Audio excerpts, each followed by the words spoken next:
국민의힘에선 장동혁 대표 퇴진을 전당원 투표로 붙이자는 당원의 회견이 있었습니다. 당 지도부는 요건이 안 된다는 입장인데요. 야권 잠룡들도 기지개를 켜는 모습입니다. 남영주 기자입니다. 플랜카드와 함께 들고 있는 두툼한 책자. 장동혁 퇴진 촉구 연판장이라고 적힌 표지가 눈에 띕니다. 2만 7천 명의 당원과 시민이 장동혁 대표 퇴진을 촉구하는 연판장에 서명했습니다. 내년은 너무 늦습니다. 장동혁 대표의 재신임 여부를 당원에게 물읍시다. 당 지도부는 불쾌감을 드러냈습니다. 정치적 목적을 갖고 당의 지도부를 흔들고 당의 전투력을 깎아내리는 행위에 대해서는 안타깝다라는 말씀을 드리고 적절하지 않다라고. 당원 당규상 당원 소환제 요건을 갖추지 못했다며 전당원 투표에 선을 그었습니다. 보수 진영 인사들은 보폭을 넓히고 있습니다. 한동훈 무소속 의원은 국민의힘 부산 지역 의원들과 함께 토론회에 참석한 뒤 첫 상임위 회의에서 설전을 주고받았던 권영세 안철수 의원에게 악수를 건넸습니다. 주로 저는 저 자리에 앉아 있었는데요. 저 자리에서 이쪽까지 오는데 참 파도가 많이 쳤고 우여곡절이 많았습니다. 유승민 전 의원은 이준석 개혁신당 대표와 비공개 회동을 가졌습니다. 유 전 의원은 통합을 위해 언젠가 힘을 합쳐야 하지 않겠냐고 말했고 이 대표도 공감한 걸로 전해졌습니다. 이 대표는 다만 장 대표 체제가 오래 갈 것이란 의견을 전한 걸로 알려졌습니다. 채널A 뉴스 남영주입니다. 이런 가운데 오늘 국민의힘 책임당원들이요 국회 정문 앞에 모여서 장동혁 대표 퇴진을 촉구하고 나섰습니다. 오늘 우리는 국회 소통관이 아닌 이 뜨거운 땡볕 아래에 서서 기자회견을 엽니다. 2만 7천 명의 당원과 시민의 목소리를 전달할 공간조차 허락되지 않았기 때문입니다. 어제는 박충건 수석 대변인마저 나서 일부 당원들께서 자체적으로 장동혁 대표를 지지하고 당의 기강 확립을 위한 서명운동을 진행하고 있는 것으로 알고 있습니다. 서명운동이 시작된 지 이틀 만에, 그러니까 48시간 만에 2만 3천여 명이 서명한 것으로 확인이 됐고, 장동혁 팬클럽 중심으로 진행된 생년월일조차 확인하지 않은 묻지마 서명 2만 3천 건을 내세워 마치 당심인 것처럼 적극적으로 홍보했습니다. 그토록 당원의 지지를 자신한다면 왜 전당원 투표는 두려워합니까? 지금 당장 결판 냅시다. 네, 장동혁 대표의 퇴진을 요구하는 당원과 시민들이 2만 7천여 명 정도가 서명을 했다고 하고요. 박충건 대변인의 설명을 들어보면 일반 당원들이 온라인을 통해서 2만 3천여 명 정도가 지지 서명을 했다고 합니다. 최진봉 교수님, 인원수만 비교해놓고 보면 뭐 퇴진하라, 지지한다 이게 좀 비등비등해 보이거든요. 아니, 저 숫자만 가지고서 그렇게 판단할 문제는 아니라고 생각해요. 그러니까 이게 이렇게 생각해 볼게요. 장동혁 대표를 지지하는 분들은 열성적으로 지지해서 어쨌든 뭔가 대응하는 어떤 세력을 보여주기 위해서 서명을 하는 거잖아요. 예. 그런 차원에서 봐야 될 것 같고, 물론 퇴진을 서명하시는 분들도 장동혁 대표에 대한 문제점들을 지적하는 거죠. 근데 그걸 다 떠나서 저렇게 그냥 숫자 2만 7천, 2만 3천의 문제가 아니라 국민들이 현재 장동혁 대표 체제를 어떻게 보고 있느냐가 더 중요하다고 저는 생각해요. 네. 적극적으로 서명을 안 하고 그러고 있는 분도 있고, 또는 예를 들면 국민의힘이나 보수 진영 전체에 대해서 지지를 하고 있는 분들 입장에서는 얼마나 안타깝겠습니까? 그런 점으로 본다고 하면 서명 이렇게 서로 경쟁해서 얼마나 많은 사람이 했냐 가지고 경쟁할 문제는 아니라고 보고요.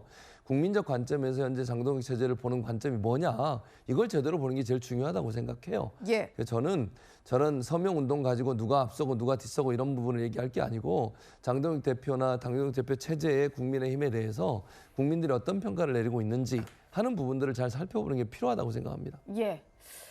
일단 뭐 책임당원, 이제 퇴진 운동을 주도하고 있는 책임당원은 장동혁 대표 팬클럽 중심으로 지지 서명이 진행되고 있다. 뭐 이런 얘기를 했는데요.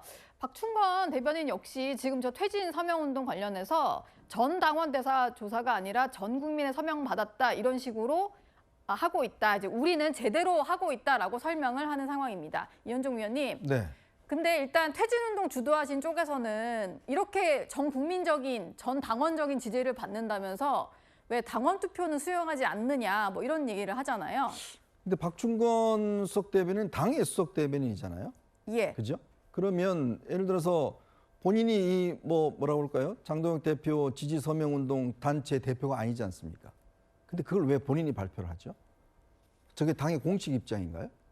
저는 일단 그런 어떤 왜냐하면 수석 대변이라고 하는 것은 그야말로 말 그대로 당의 입장을 대변하는 분 아니겠습니까? 예. 근데 저거는 뭐 장동혁 대표의 뭐 팬클럽인지 뭔지 모르겠지만 어쨌건 그쪽에 진행하면 그쪽 분들이 발표하면 되잖아요. 지금 이쪽도 마찬가지로 지금 이 서명 운동을 한 책임 당원이 직접 나와서 이제 기자회견을 하는 거 아니겠습니까? 네. 그러면 이쪽도 마찬가지로 그쪽에 있는 분들이 나와서 이야기하면 될 거 아니에요. 근데 이걸 마치 당에서 공식적으로 하는 것처럼 지금 이야기를 하고 있으니까 과연 이게 적절한가에 대한 의문이 있는 거예요. 당 차원에서 했습니까? 예. 당에서 뭐 추진해서 그냥 장동혁 대표 지지 서명 운동을 했나요? 그건 아니잖아요.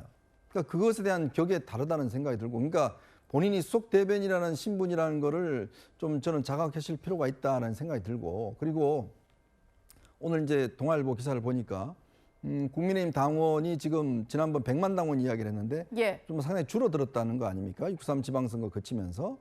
그러니까 늘 이제 100만 당원 이야기를 하시는데 네. 그러면 예를 들어서 장동혁 대표가 예전에 뭐 사퇴에 나왔을 때 그럼 걸고 한번 신임 투표 해보자라고 이야기를 했잖아요. 그럼 이렇게 지금 당 내에 논란이 있고 지금 본인에 대한 책임 문제가 있다 그러면 자신 있으면 한번 해보면 될 거 아니겠습니까? 그러면서 당 지지 받으면 봐라 당원들이 날 지지하니까 한다. 이렇게 어떤 생길 것 같은데 최근에 들어서는 일체 그 이야기를 하지 않더라고요. 예. 그게 최근에 당원 변경과 관련된 뭐 사정이 있는지는 모르겠지만 네. 어쨌건 본인이 그런 방식을 통해서라도 뭔가 당의 정당성, 정체성 이런 것들을 좀 저는 확보하는 게 필요하지 않을까. 그러면 저런 분들이 퇴진하라고 말도 못할 거 아니겠습니까? 네. 예, 강대기 변호사님. 네, 좀 다른 의견을 말씀드리겠습니다. 올해 3월 13일 기준으로 국민의힘 당원 수는 102만 9,375명입니다. 100만이 넘어갔고요. 아주 한 자릿수까지 다 외우고 계시네요. 예, 맞습니다. 3월 13일 날 사무총장이 발표를 했기 때문에 저는 다 알고 있고요. 여기에 대해서 보도 찾아보시면 정확히 나오는 수치입니다. 102만 9,375명이고 여기에 대해서 지방선거 끝나고 조금 줄어들 수가 있겠죠. 네. 근데 어쨌든 2만 3천이든 2만 7천이든 한 2% 정도입니다. 2% 정도의 확인되지도 않는 뭐 인감증명서를 다 첨부해온 것도 아니고 확인되지 않은 서명을 가지고 당대표를 나가라 말할 수는 없다고 생각이 되고요. 국민의힘 당원 당규에 명확한 제도가 있습니다. 당원 소환제, 주민 소환제 많이 들어보셨죠? 네. 지방자치법에 있는 주민 소환제처럼 당원 소환제가 있고요. 당원 소환제의 요건은 전 당원의 20%의 서명을 받아오면 당원 소환제를 할 수 있도록 되어 있습니다. 전 당원의 20%의 서명을 받아오세요. 그러면 당대표에 대해서 책임을 묻는 당원 소환제 투표를 할 수가 있습니다. 예. 이런 제도가 있는데 보수의 가치는 법과 규칙으로 얘기하는 거 아닙니까? 이러한 쓰잘데기 없는 정치 싸움은 좀 그만하자고 말씀드리고 싶습니다. 네. 아니 그런데 지난번에 당원 신임 투표 하자는 당대표 본인이 한 거예요. 딴 사람이 이야기한 게 아니라 본인 말은 걸고 지켜라. 하자고 그랬지 않습니까? 김용태 의원이 걸고 먼저 하자고 얘기하니까 그랬잖아요. 걸고 하자고 아니, 하니까 그러니까요. 김용태 의원이 쏙 들어갔죠. 당원에서 이야기한 게 아니라 본인이 예. 하자 그러기 때문에 지금 제가 이야기를 드린 거고, 아니 서명 운동할 때 왜 인감증명을 내요?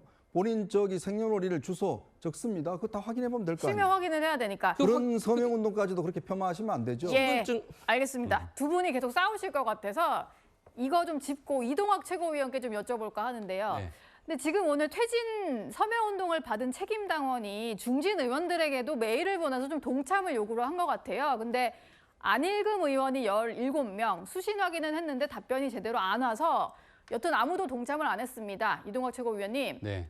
중진들은 뭐 겉으로는 장 대표 사퇴해야 된다 이런 얘기를 하면서 여기에는 왜 침묵을 지키는 걸까요? 중진도 하나의 목소리가 아니기 때문에 그렇습니다. 아마 목소리를 내시는 중진도 있을 텐데 실제로 저기에 목소리를 내지 않을 중진들도 많이 있을 것이고요. 중진 모임을 한다고 하는데 실제로 그 중진들이 다 모일 수 있을지도 전 미지수라고 생각합니다.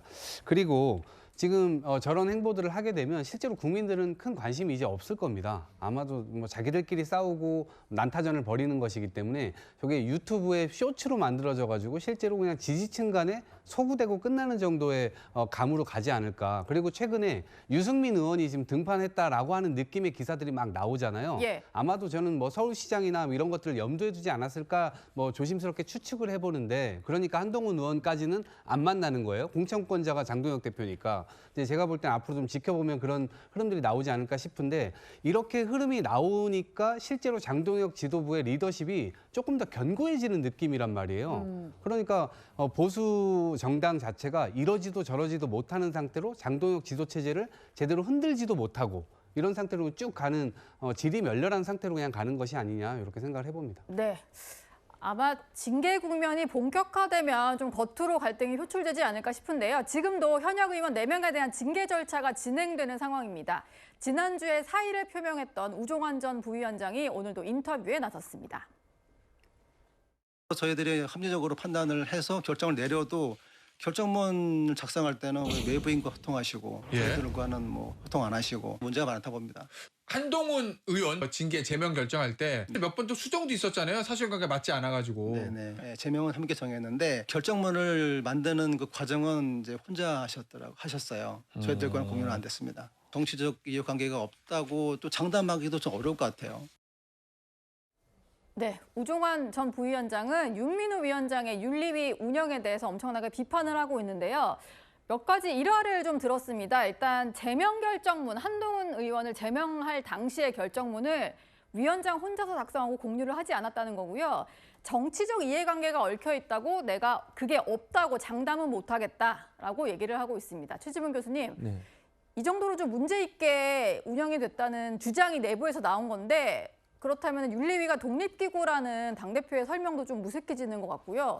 이대로 징계가 진행이 돼도 문제가 없을까요? 그러니까 우종환 전 부위원장의 주장이 사실이라는 전제하에서 보면 그렇죠. 그래서 그건 사실관계 모르겠어요. 왜냐하면 지금 위원장은 아무런 입장을 내고 있지 않는 상태고 우종환 부위원장이 지금 본인의 경험을 얘기하는 거니까 현재로서는 저분의 말을 어쨌든 듣고 이제 이해해야 되는 상황이기 때문에 제가 뭐 사실관계 모르겠어요. 그러나 저분의 말만 그대로 듣고 그게 사실이라는 전제에 말씀드리면 그렇게 이해할 수 있죠. 예. 저렇게 그러니까 위원장이 너무 독단적으로 운영하고 있는 게 아닌가 하는 상당히 의심이 들고 걱정이 되는 상황이에요.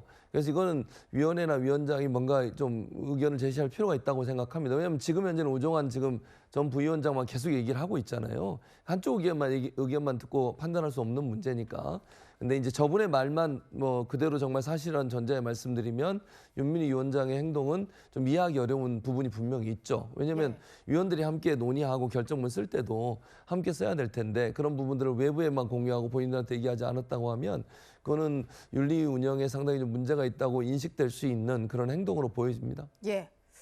그런데 우종환 전 부위원장이 지금 윤리위랑 생각이 좀 같은 부분은 있는 것 같은데 징계 개시가 된 현역 의원 4명에 대해서는 중징계를 해야 된다. 뭐 이런 얘기를 했습니다. 이현정 위원님. 네. 그러니까 뭐 여기 보면은 한동훈 무소속 의원 도왔다가 윤리위 제소된 의원도 있고 뭐 그런데 그러니까 뭐 당권파든 비당권파든 친한 친장 다 필요하면 징계해야 된다. 뭐 이런 얘기인 것 같아요. 그러니까 이제 우종환 부위원장 지금 뭐 전 부위원장이 됐나요? 이분이 오늘 이야기한 핵심은 뭐냐면 당시에 한동훈 의원의 징계가 그때도 저희들 의문 제기한 게 갑자기 새벽에 결정이 됐지 않습니까? 1월 달에. 근데 이 몇 차례 걸쳐서 수정이 됐어요. 징계 결의문이.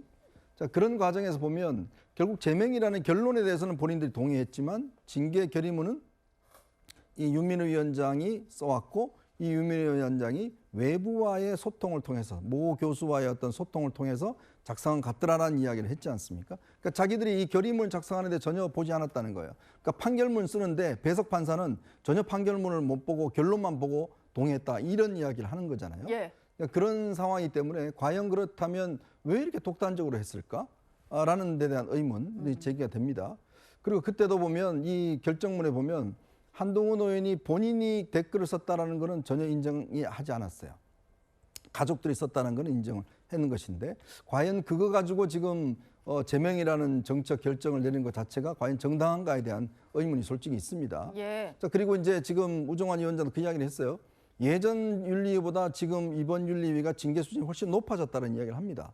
물론 윤리위라는 게 기본적으로 어떤 징계를 해야 되지만 과연 이 징계라는 게 정치 생명을 끊는 징계까지 과연 하는 게 맞느냐에 대한 문제 제기가 있어요. 예를 들어서 아주 부정부패나 정말 이건 아니라면 참 민주당 그러잖아요. 김병기 의원이라든지 이런 강선우 의원 등을 보면 부정부패나 이런 걸로 해서는 제명을 하잖아요. 예. 근데 이런 내부적인 사안을 가지고 과연 저렇게 중징계를 하는 게 맞느냐에 대해서는 저는 솔직히 의문이 있습니다. 예. 사실 정치적으로 좀 풀 부분은 풀었으면 하는 마음들이 보수 지지자들 사이에서 있는 것 같습니다.